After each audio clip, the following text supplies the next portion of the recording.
Então, eu passo a palavra agora para o doutor Sérgio Moro, indicado o próximo ministro da Justiça e Segurança do Brasil.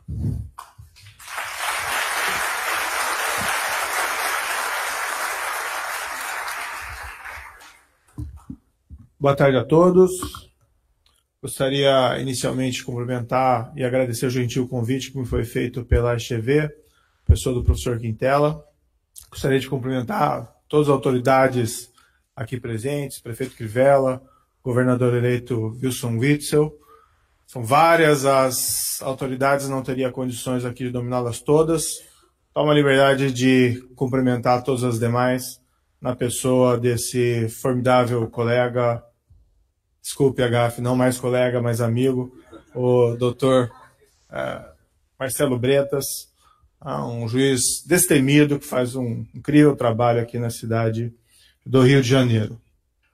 O primeiro dever de qualquer pessoa que se encontra numa posição de governo é a honestidade. E nessa linha eu peço desculpas pelo atraso havido no início do evento. A culpa foi minha, eu estava em outro evento e pedir desculpas pessoais aqui ao professor. Eu gosto sempre de chegar no horário e cumprir meus horários, mas infelizmente estava no outro evento. Achei que conseguiria sair mais cedo, mas estava num palco dessa mesma forma e não tive esse espaço. Para esse evento de hoje, há várias abordagens possíveis. Eu poderia falar dessa experiência da Operação Lava Jato, o que foi ali vivenciado, mas eu acho talvez mais interessante falar sobre o futuro, ou falar sobre o presente. Eu tomei uma decisão algumas semanas atrás, uma decisão, para mim, pessoalmente muito difícil, imagino que muito similar à que foi tomada pelo ilustre governador eleito, de abandonar a magistratura. Isso tem um peso imenso, não só do questão pessoal, mas a questão de abandonar uma carreira a qual nós nos dedicamos muito intensamente durante tanto tempo, e uma carreira que nós sempre sonhamos em permanecer nela e fazer um bom trabalho. Mas me foi oferecida a oportunidade pelo senhor presidente eleito de assumir esse cargo de ministro da Justiça e da Segurança Pública e, nesse cargo, poder fazer um trabalho importante. Eu vejo hoje, o próprio resultado das eleições é ilustrativo disso, uma grande preocupação da população brasileira em relação à questão da corrupção e à questão da segurança pública. E não é uma preocupação imaginária, não é algo criado, que não tem um fator de realidade.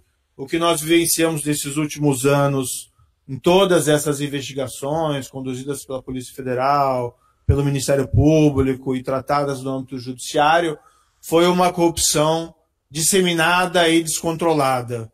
Aparentemente, há um rompimento de uma tradição de impunidade, não só por esses casos, mas por alguns precedentes, como o ali citado o caso Mensalão. Há um aparente rompimento dessa tradição de impunidade, mas é uma tradição de impunidade que sempre pode retornar. Por outro lado, os números, o quadro da segurança pública em geral é igualmente escandaloso. Uma taxa de homicídio, o número de homicídios anuais de mais de 60 mil homicídios, que são números quase de guerras. Outros crimes, números igualmente expressivos, como roubos, latrocínios ou crimes sexuais.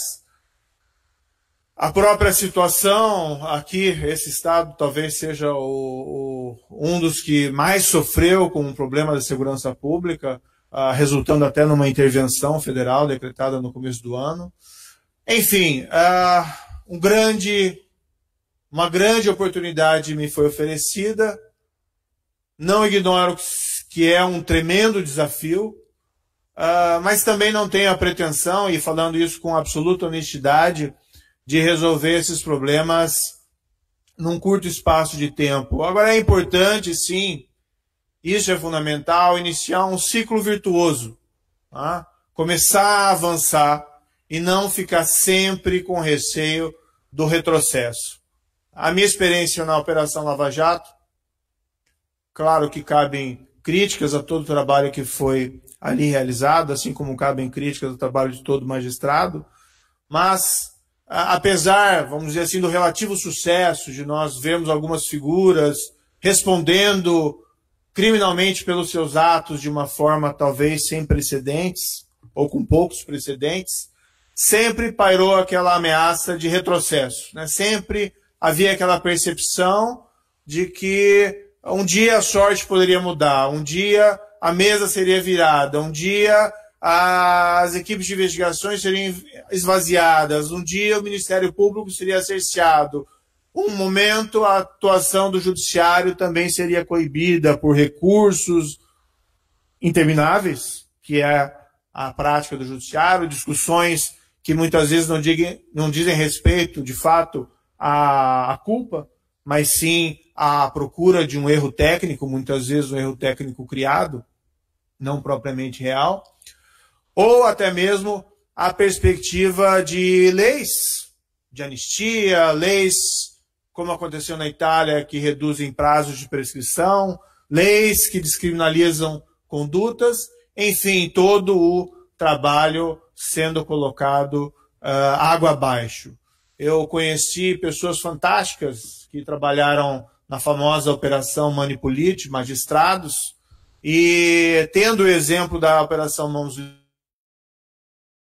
um extraordinário esforço dos magistrados, dos investigadores, e alguns resultados efetivos alcançados, que foram, de certa maneira, corroídos por reações posteriores de um sistema político que não quis se alterar, e que paulatinamente, às vezes sutilmente, reformou o sistema para buscar aquela impunidade brevemente perdida. Eu não poderia, então, deixar de escapar essa oportunidade para tentar fazer um trabalho diferente, não mais evidentemente como juiz, mas um trabalho dentro do Ministério da Justiça e de Segurança Pública e propor políticas públicas. Como eu disse, o desafio é grande, mas é uma oportunidade que não poderia ser recusada. Qual é a ideia? A ideia é, primeiro, apresentar um projeto de lei contra a corrupção, especialmente aqui grande corrupção, contra o crime organizado e contra crimes violentos, já no início da próxima gestão, logo após a nova legislatura. E aproveito para saudar os deputados eleitos e pedir o apoio para esses projetos que foram apresentados. Claro, sempre com respeito ao parlamento, com abertura para o diálogo. Qualquer projeto ele é passível de críticas, de rejeição, de modificações, mas nós esperamos, francamente, apresentar um bom projeto com o qual o parlamento possa realizar um bom trabalho. Corrupção, porque os últimos anos, como disse, revelaram que ela está desenfreada. Crime organizado, eu penso que hoje é um problema quase de segurança nacional. Essas organizações criminosas estão cada vez mais fortes e poderosas, e elas não têm enfrentado, embora algumas iniciativas pontuais, uma ação concertada do Estado em relação às suas atividades. E, por outro lado, a questão do crime violento, que afeta a todos de uma maneira perversa e, inclusive, especialmente, minorias, que muitas vezes são as principais vítimas, por exemplo, de crimes de homicídios. Essa situação realmente tem que ser alterada. É um projeto em gestação. Eu falarei aqui em breve de algumas ideias. Não posso dizer que são propostas definitivas, porque se faz parte agora de uma gestão, então essas ideias têm que ser colocadas no papel e discutidas com a gestão para ver a possibilidade delas serem aprovadas. E certamente no parlamento é um novo desafio aprovar essas medidas. E, paralelamente, uma série de medidas executivas. Não estamos, evidentemente, assumindo o Ministério unicamente para apresentar propostas de lei. Estamos tentando montar uma equipe que se destaque pela experiência e pela excelência na área. Destacaria aqui o Dr. Valeixo, que foi nominado como futuro diretor-geral, a doutora Érica, especialista, a meu ver, a maior especialista do país em cooperação jurídica internacional para o DRCI, e pessoas acima de qualquer suspeita. O compromisso, esse é um compromisso claro do Ministério, um compromisso também que foi reiterado e afirmado é a posição do presidente eleito, não proteger ninguém. Tá? Nós temos muito bem claro que esses órgãos de controle e de investigação têm que atuar com independência, né? Têm que atuar com plena independência para fazer o seu trabalho. Qualquer espécie de interferência indevida não virá nunca da parte do Ministério. Bem, além disso, medidas executivas. Né? É preciso concentrar esforços. O modelo das forças-tarefas é um modelo a ser perseguido, não é uma criação brasileira. Eu lembro aqui uma história muito interessante das 5 famílias mafiosas de Nova York, máfias italianas, família Gambino, Lucchesi, Bonanno e outros aqui que me escapa o nome, que eram tidos como organizações criminosas que controlavam boa parte da atividade econômica em Nova York na década de 70 e 80, e elas foram desmanteladas por uma ação focada de forças-tarefas, principalmente formadas no âmbito do FBI, e que conseguiram, com foco, dedicação e recursos, realizar isso. O exemplo das forças-tarefas da Lava Jato, tanto no Rio, como em Curitiba, como em outros lugares, também é um exemplo exitoso a ser seguido, a demonstrar que se os recursos são escassos, eles devem ser focalizados naquelas exigências mais prementes. Não se pode dizer também que é fácil esse trabalho e que isso se resolve da noite para o dia. A dedicação desses agentes da força-tarefa revela aí o esforço que é necessário. Mas a criação de forças-tarefas focadas em organizações criminosas específicas e grandes esquemas de corrupção é um modelo a ser perseguido e que independe, em princípio, também de alterações legislativas. Agora, existe também um problema de gestão. Né? Estive recentemente conversando com o interventor aqui do Rio de Janeiro, o general Braga Neto. Né? Ele fez uma exposição bastante detalhada dos problemas da segurança pública do Rio de Janeiro e a percepção que eu tive que um grande problema era o problema de gestão e não tanto um problema da falta de recursos. Claro que essas áreas são usualmente carentes de recursos e qualquer recurso a mais é valioso, mas esses recursos devem ser também empregados. E o Ministério da Segurança Pública, da Justiça, parte também graças aos esforços da atual gestão que criou fontes de financiamento, e o sistema do SUSP, pode funcionar aí como um catalisador não só desses recursos, mas igualmente de modelos de gestão que podem ser adotados aí pelas secretarias ou pelos órgãos de segurança pública de cada um dos estados da federação, sempre respeitando, evidentemente, a autonomia dos estados e do Distrito Federal.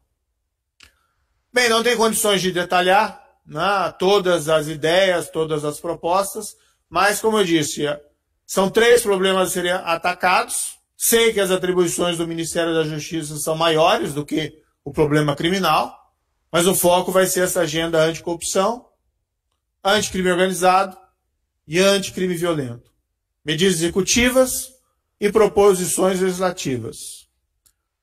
Essas proposições legislativas a serem apresentadas em fevereiro, a ideia é que elas sejam relativamente simples, sem prejuízo de projetos mais ambiciosos no futuro e mais complexos. Muitas vezes, na investigação criminal, na aplicação do direito penal, no processo penal, existem aquilo que a gente chama de pontos de estrangulamentos. Ligeiras alterações, situações facilmente discutíveis e perceptíveis, muitas vezes quando alteradas ou promovidas reformas, podem fazer uma grande diferença. Então, por exemplo, como eu disse, são ideias ainda em gestação, não significa que estarão no projeto lá em fevereiro. Mas tem que se proibir progressão de regime prisional para o preso que mantém vínculo com organizações criminosas. Isso já é uma possibilidade existente na lei, mas é importante colocar isso na lei. Tá? É importante porque a progressão de regime visa não a liberar o preso de qualquer forma, mas liberar um preso apto à ressocialização, segundo o seu mérito. Se o preso mantém vínculo com a organização criminosa, ele não está pronto para ser ressocializado. Se colocado em liberdade, ele apenas vai potencializar, né, vai potencializar aquela organização criminosa. Então é importante que isso seja colocado na lei. Também acaba servindo como um desestímulo que os presos, sei que muitas vezes, às vezes são levados por circunstâncias a ingressar nessas organizações criminosas, não sempre voluntariamente, mas isso também vai servir como um desestímulo ao ingresso desses presos nessas organizações criminosas. Nos Estados Unidos, se faz com muito êxito em investigações complexas aquilo que se chama de operações disfarçadas, undercover operations. No Brasil, isso talvez já seja uma possibilidade com a figura da infiltração de agentes na 12.850. Mas sempre existem umas dúvidas perenes na nossa legislação acerca da utilização deste instituto. Então, por exemplo, é preciso colocar na lei que o fato de você vender ou entregar droga para um agente policial disfarçado, isso não exclui o crime. Isso não é um crime impossível. Isso é crime sim. Né? Isso tem um potencial para investigação muito significativo. Eu não falo aqui da compra apenas de droga de um pequeno distribuidor na rua, mas sim de um agente policial atuando para participar de grandes carregamentos de droga, evidentemente com o intuito de interrompê-los. A mesma coisa em relação a armas, a mesma coisa em relação à lavagem de dinheiro. Estabelecer a lei que um agente policial disfarçado que participa de uma operação de lavagem de dinheiro, isso não exclui o crime. O crime não é impossível. O policial não está lá para criar o crime. O policial está lá para revelar esse crime. Outras questões pontuais. Foi muito bem colocado aqui pelo colega, falo novamente, pelo juiz Bretas, sobre a questão da justiça eleitoral. A justiça eleitoral tem todo um mérito histórico que moralizou as eleições. Isso é algo inegável. O problema é que hoje algumas condutas criminais extremamente complexas, muitas vezes envolvendo operações de lavagem de dinheiro com contas no exterior, operadores dos mais diversos, estão sendo interpretados como sendo de competência da Justiça Eleitoral. E a Justiça Eleitoral, apesar de todos os seus méritos, não é uma justiça comumente estruturada para lidar com esse tipo de crime. A lei tem que deixar claro que uma coisa é caixa 2. Caixa 2 é grave, é crime também. Mas se é corrupção, não é caixa 2 e não é justiça eleitoral. Então a lei tem que deixar clara que se dinheiro for entregue a agente político com contrapartida, isso não é caixa 2, isso é corrupção e a competência não é da justiça eleitoral. Se pode fazer isso mediante pequenas reformas legislativas. Primeiro, estabelecendo claramente que o crime de caixa 2 não se configura se há conduta criminal mais grave. A meu ver já é assim, porque é princípio da especialidade, mas sempre é bom colocar uma lei de maneira clara. E, por outro lado, a lei hoje estabelece, né, que a Justiça Eleitoral tem competência para o crime eleitoral e o conexo. Simplesmente estabelecer, como existe para outros crimes no Código de Processo Penal, que essa conexão não importa a reunião de processos, fica separado. Sem qualquer demérito da Justiça Eleitoral, ela muitas vezes não tem condições de apurar essas condutas criminais mais complexas e que não se confundem aí com um caixa 2 de campanhas eleitorais. Claro que essa conduta também tem a sua gravidade, mas não tanto como essas outras. Mudanças pontuais sobre as regras de prescrição. O processo penal, a justiça criminal tem que funcionar da seguinte forma: culpado vai preso, inocente vai para casa ou fica em casa. Esse é o resultado normal.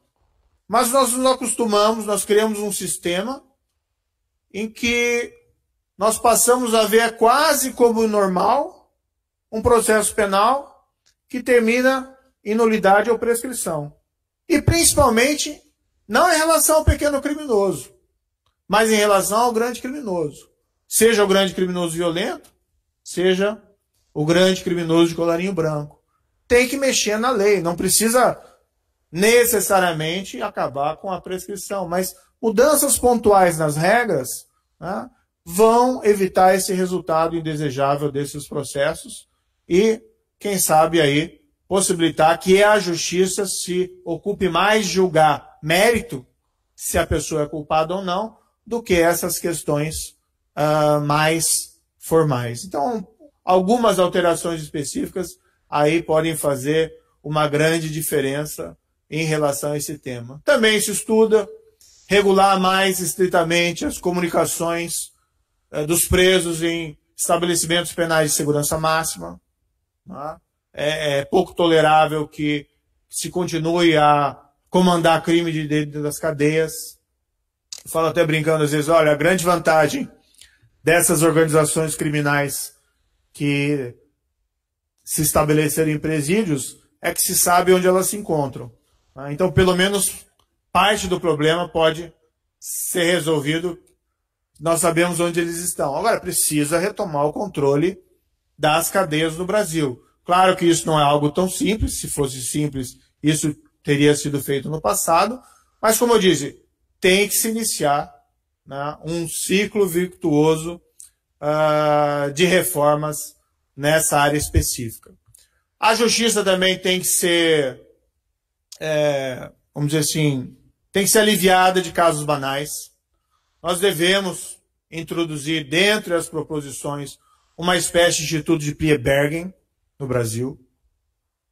Nós não precisamos tratar todos os casos com a mesma formalidade sempre. Então, aqueles casos em que você tem uma pessoa acusada por um crime, a pessoa confessa, não existem grandes questionamentos sobre as provas em relação ao crime. Por que não permitir, dentro de limites, que seja negociada a pena entre a acusação e a defesa e o acusado, para evitar que esses casos atolem os escaninhos judiciais e tomem o tempo do juiz que deve ser reservado àqueles casos mais complexos.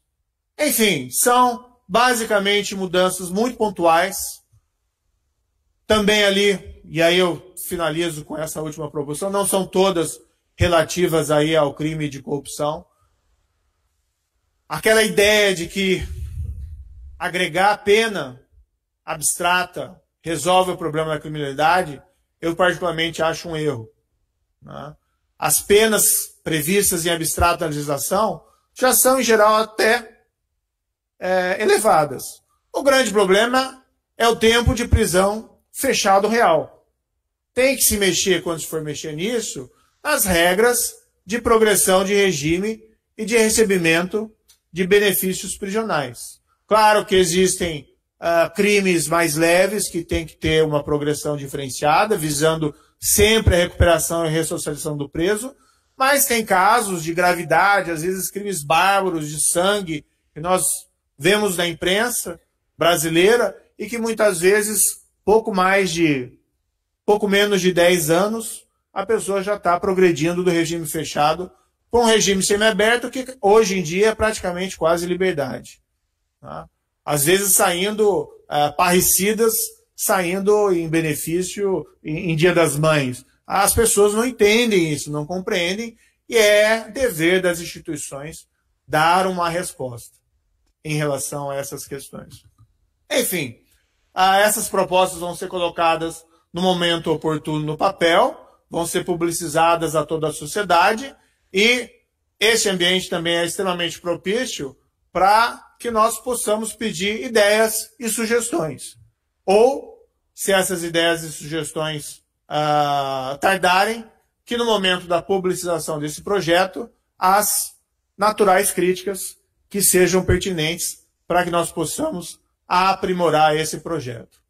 Há um desejo, portanto, de que haja uma melhoria no quadro geral da justiça e da segurança pública no Brasil em relação a essa criminalidade. Quem sabe, iniciando um ciclo virtuoso, daqui a vários anos, outros, né, presentes nesse auditório, não necessariamente mais a minha pessoa ou todos os senhores, nós possamos olhar para trás e pensar que esses graves problemas da criminalidade que o Brasil sofre são apenas um retrato do nosso passado e não mais daquele momento futuro.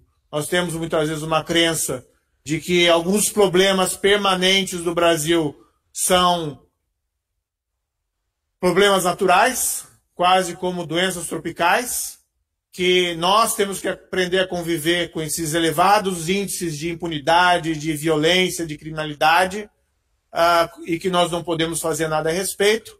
Isso tudo é falso. O que nós precisamos, sim, é melhorar as nossas instituições e melhorar as respostas das nossas instituições para esse tipo de problema. Sempre podemos ter em mente e lembrar um problema que era tão complexo no Brasil, que foi superado, a hiperinflação dos anos 80 e dos anos 90. Eu lembro aquele período, havia quem dizia que o Brasil era assim mesmo, que o que nós tínhamos que fazer era aprender a conviver com a hiperinflação, que era uma peculiaridade brasileira, e que nós não podíamos fazer nada. Mas, através de políticas públicas consistentes, foi possível superar o problema. O Plano Real. O que se quer, a partir de fevereiro, ou de janeiro, para ser mais exato, é uma espécie de Plano Real contra a alta criminalidade no Brasil. Muito obrigado. Atenção.